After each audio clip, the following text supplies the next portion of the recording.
Kembali lagi dalam materi PPKN kelas 11 bab 2 tentang dinamika penerapan demokrasi di Indonesia. Dalam dinamika penerapan demokrasi di Indonesia itu dibagi menjadi 3 hal besar, yaitu yang pertama berdasarkan sejarah konstitusinya. Lalu yang kedua, indikator apa sebuah negara dikatakan demokrasi. Dan yang ketiga tentang trias politika. Oke, kita lanjut saja ke poin pertama. Nah, dalam sejarah konstitusi Indonesia, kita tahu bahwa Indonesia mengalami beberapa kali pergantian konstitusi, mulai dari Undang-Undang Dasar 1945, Konstitusi RIS, dan juga Undang-Undang Dasar Sementara 1950. Nah, menariknya, berdasarkan sejarahnya ternyata ada kesamaan pasal dan ayat, yaitu pasal 1 ayat 2, yang mengatur tentang penerapan demokrasi. Kalau dalam Undang-Undang Dasar 45 bunyinya adalah kedaulatan berada di tangan rakyat dan dilaksanakan menurut Undang-Undang Dasar. Sedangkan menurut Konstitusi RIS, kekuasaan kedaulatan RIS Republik Indonesia Serikat dilakukan oleh pemerintah bersama-sama DPR dan Senat. Sedangkan pada Undang-Undang Dasar Sementara 1950, kedaulatan Republik Indonesia adalah di tangan rakyat dan dilakukan oleh pemerintah bersama-sama dengan DPR. Jadi, ada perbedaan dalam sejarah konstitusi berdasarkan dinamika penerapan demokrasinya. Nah, poin yang kedua, apa sih indikator sebuah negara bisa dikatakan negara demokrasi?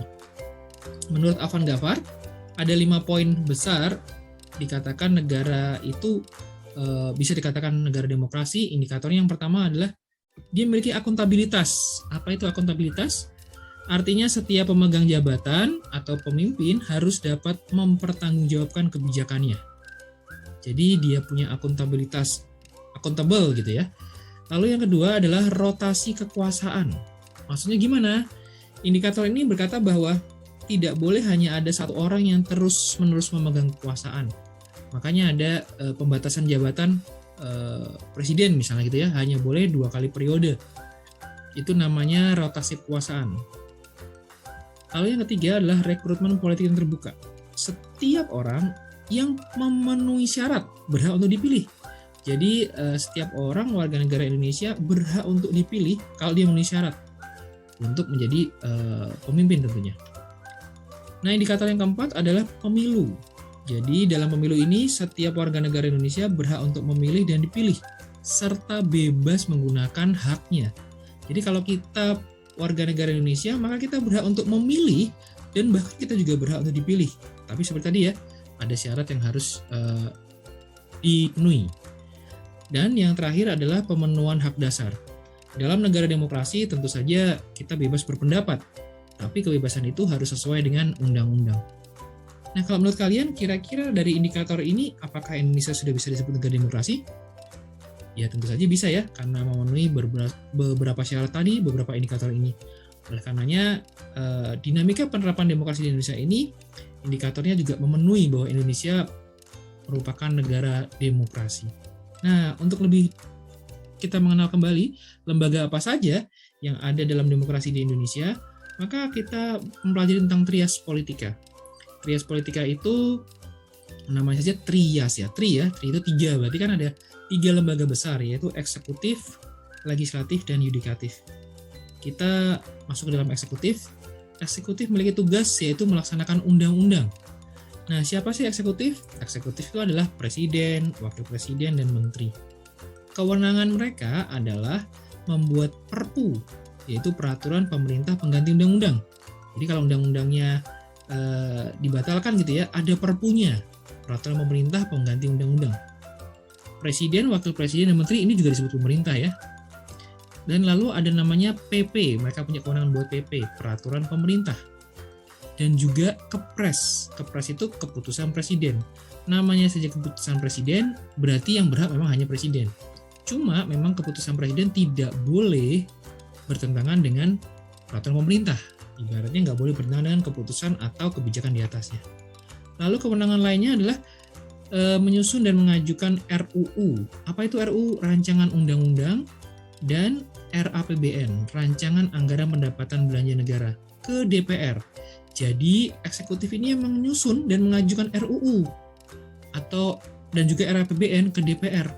baru nanti dibahas dengan DPR.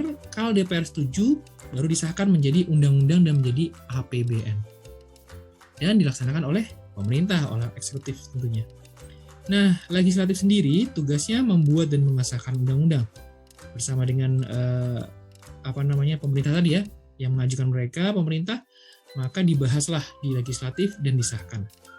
Siapa sih legislatif? Legislatif terdiri dari MPR, yaitu DPR dan DPD.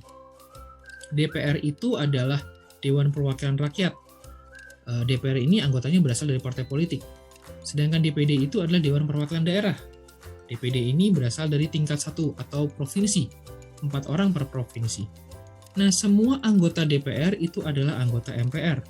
Semua anggota DPD adalah anggota MPR. Jadi, ketika seseorang menjadi anggota DPD atau menjadi anggota DPR, otomatis mereka juga anggota MPR. Karena MPR istilahnya bikameral, 2 kamar. Jadi, dalam legislatif di Indonesia ada 2 kamar atau 2 perwakilan. Ya, tadi kan asalnya juga berbeda. Nah, untuk DPR sendiri memiliki 3 fungsi yang harus dilakukan, yaitu fungsi legislasi. Apa itu? Menyusun dan membahas RUU yang diajukan Presiden, yang tadi kita bahas di awal. Lalu yang kedua adalah fungsi anggaran. Apa itu fungsi anggaran? Memberikan persetujuan RAPBN yang diajukan Presiden.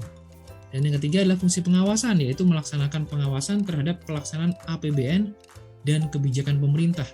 Jadi kalau ada pelaksanaan APBN yang nggak sesuai dananya misalnya, atau ada kebijakan pemerintah yang tidak sesuai, maka DPR boleh mengajukan hak bertanya atau interpelasi kepada pemerintah.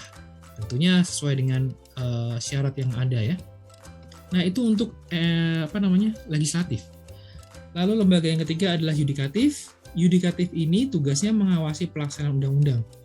Yudikatif dibagi menjadi 2, yaitu Mahkamah Agung yang memiliki tugas atau kewenangan, Pengadilan Negeri Tertinggi, dan menetapkan kasasi. Jadi Pengadilan Negara Tertinggi dan menetapkan kasasi itulah Mahkamah Agung.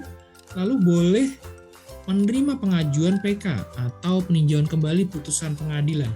Maksudnya putusan pengadilan di bawahnya, kalau ada yang mengajukan tolong ditinjau kembali putusannya. Jadi boleh mengajukan ke Mahkamah Agung. Siapa tahu bisa mendapatkan keringanan hukuman. Lalu yang kedua ada Mahkamah Konstitusi. Memiliki kewenangan yaitu menguji undang-undang terhadap Undang-Undang Dasar 1945 dan juga memutuskan pembubaran partai politik dan menyelesaikan sengketa hasil pemilu. Jadi kalau ada nggak terima dengan hasil pemilu, boleh lapor nggak? Boleh dong. Tapi ke MK, jangan ke MA. Sesuai dengan kewenangannya masing-masing. Oke, itulah dinamika penerapan demokrasi yang ada di Indonesia. Kita akan jumpa lagi dalam video pembelajaran berikutnya.